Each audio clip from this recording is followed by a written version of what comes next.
Okay, so I'm here with the Keys, and we're going to be talking about GK Wallace. He was one of the founders of this congregation. Do you guys have anything you would like to say about Mr. Wallace? Go ahead. Yes, it all started back in the 70s, early 70s, and with a few families going to Manhattan Avenue Church of Christ, and some families going to the Seminole Church of Christ, Florida Avenue, Church of Christ, and we all lived in Brandon, and we would at various occasions meet and talk to one another, and the subject always come up that, well, we should start a congregation out in Brandon. And GK Wallace was living in Tampa, and he would be also at these meetings that we would have with the congregations. And he and his wife Muddy, and Muddy's not a dirty word, as he would say, that's his wife. But he said, yeah, we should start a congregation. And so we all started meeting together and talking about it. You take over, go from there. I think that was in December of 1972, and it was a very brief period of time from the time the men actually started meeting until the congregation started, and that was in January of 1973. And we met in a school building, Brooker Elementary. Brooker Elementary, and the cafeteria, no air conditioning, milk spills, Smelled. and it smelled terrible, and especially on Wednesday nights.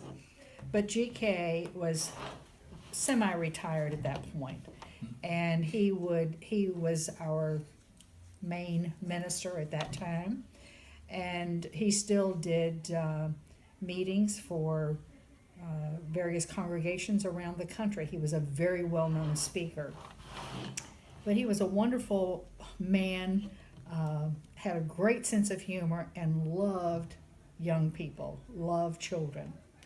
Let me say something about GK and the meetings that he would go and preach to. He would always come back with something, whether it was money or this to help him. And he said that on his grave tomb, on his grave, he wanted to said, the beggar died. The beggar died. Because he always came back with something for us. And he was quite instrumental in helping us in that respect also. But he was a small individual, but he was a giant in the religious world. A very well-known preacher. We were so fortunate to have him be our preacher.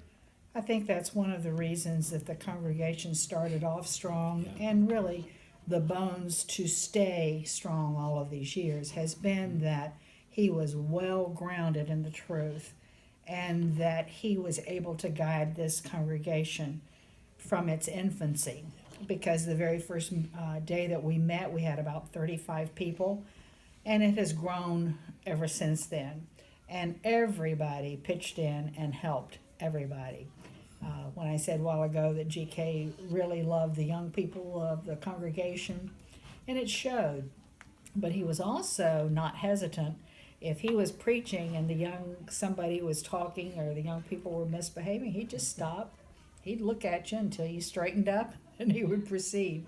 So we always enjoyed his strength. Also, along with that, if a baby or something would cry out, he'd stop and he'd say, doesn't that sound great? A new baby, you know?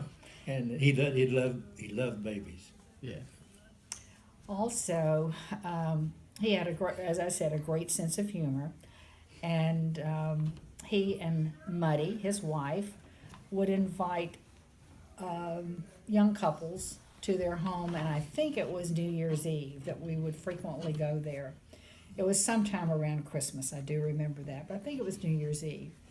And we would play games, and GK was a brilliant man, but we would play charades, and he would stand up there and just grin. He could not do it for anything, and of course we all just died laughing. And he enjoyed laughing with us. We weren't making fun of him, but he enjoyed laughing with us, so it was fun. one other thought about him being a small man, but he had a little stool about this wide and about that high. And when he'd get up to the podium to speak, he'd reach down, pull that out, and stand up, and just grin, because he'd be standing real tall then. But you know, he was small. He was great. A giant of a preacher. You said he was really involved with the youth. Was there like a youth group back then that he led? He did not lead it, but he certainly encouraged it.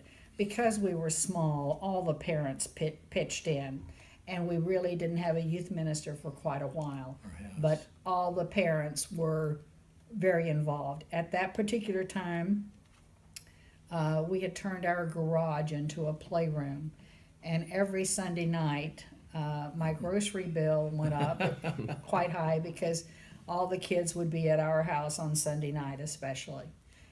We had a pool table, they had a stereo system, they had TV, they had Piano. couches, they had a piano, they had everything that they could go and just have a lot of fun there.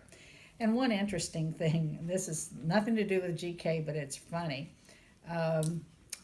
I was baking on Sunday night while all the kids were in the playroom, and I noticed smoke coming out from the oven.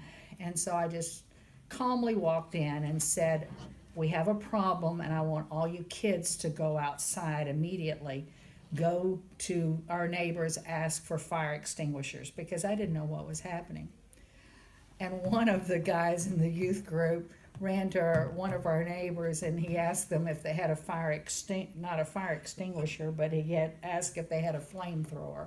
And anyway, Also, the bananas. the next day, I always had a tray of fresh fruit on the counter, and the next day I found banana peels all over our front yard. And his name was Ross, and Ross said, "Well, when I get nervous, I eat." So that was one of the fun things from the youth group. Do you have something to say? No, about go that? ahead. So GK Wallace, you guys had your sessions at Brooker Elementary. Mm-hmm. Was he involved with Brooker Elementary as well No, in any way? no.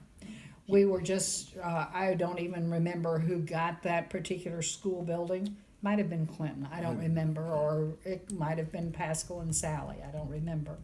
But anyway, that's where we met for 4 years until the first part of this building was completed, and we moved in here